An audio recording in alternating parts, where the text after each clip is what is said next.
welcome back to another review. This week I am in the Toyota Corolla Hatch 1.8 Hybrid, and I'm going to show and tell you more about it. I'm very happy to see that Toyota is bringing out more hybrid options of vehicles that they currently have on sale. The Corolla is and has always been a popular car, so this should be a recipe for success. So you have two derivatives to choose from with the Corolla Hatch Hybrid. You have the XS and the XR. I am in the top of the range XR, and I immediately liked the car when I first saw it. I think it looked really cool. It's a really good combination between being sporty and stylish and cool, but not cool in a way that it's douchey, if that makes sense. And I also really like the bi-tone color that's on this car. It's the white at the bottom and the roof is black. The 18-inch rims look really cool, just adds to the overall like edgy, sporty vibe.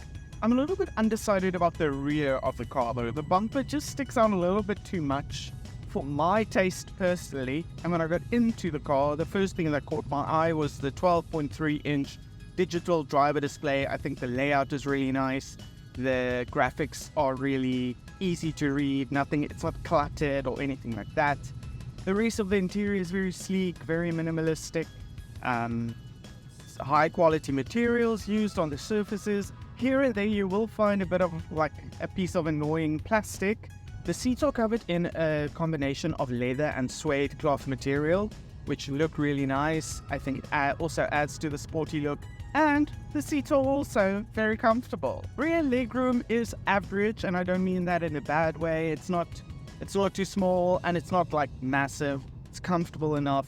There's a middle armrest that folds down. There are two USB-C ports at the back to charge all your devices. The boot is surprisingly small, only 305 liters, but I am guessing that is probably because of the hybrid battery. The XR is packed with features. So you have a touchscreen with an updated infotainment system that looks a lot better. It's a lot easier to manage, and it has integrated navigation, wireless Apple CarPlay and Android Auto. You have a wireless charging pad, dual zone climate control, heated front seats, and for driver assistance features, also like you have adaptive cruise control with lane trace assist, blind spot monitors, front and rear parking sensors with a reverse park camera, and rear cross traffic alert.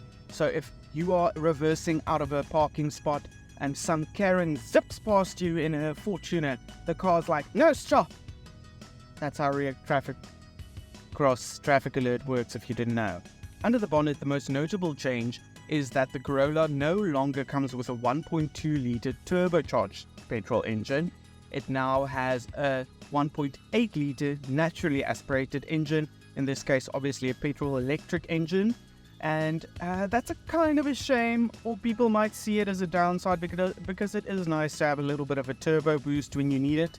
But this is a hybrid, so not having a turbo will help you save fuel a little bit.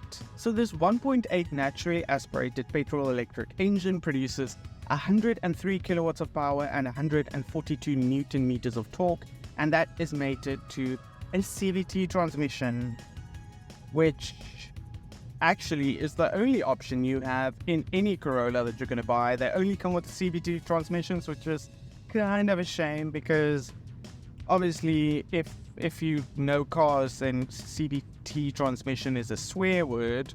But this one is mostly fine, okay? It's not that annoying. Only when you really put your foot down, you will hear a moan coming from the engine.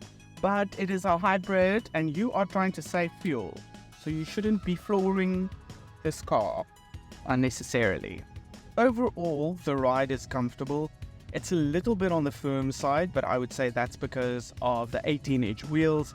But the petrol and electric motors, the CVT transmission, everything works very well together to create a smooth and refined drive.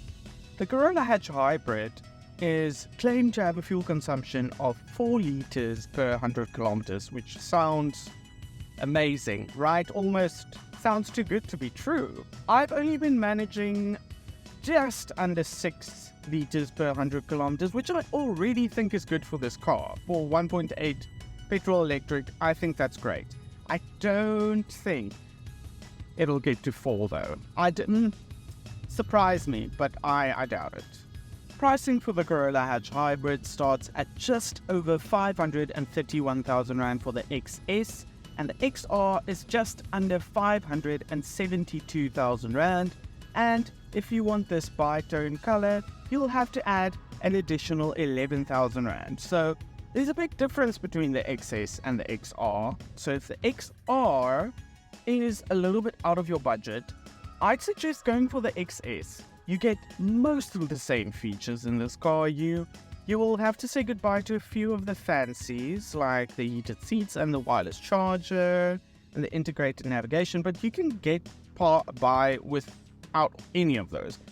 What I'm impressed with is that the adaptive cruise control with the lane tracing assist, the blind spot monitors, all come standard in both derivatives, which I think is great. And that's the kind of safety tech or driver assistance features that I look for in a car. I really value blind spot monitors and lane trace assist, and adaptive cruise controls, obviously a big luxury. So I would say going for the XS if you can't afford the XR. The XR looks a lot cooler though. So if you are looking to cross over into the world of hybrids, which is where cars are heading quite fast soon, it'll be all electric. You definitely need to check out this car. Also check out the Corolla Cross Hybrid. I drove that a while ago and I was also really impressed. So yes, well done Toyota. I have thoroughly enjoyed my time in this vehicle. Goodbye, and until we see each other again.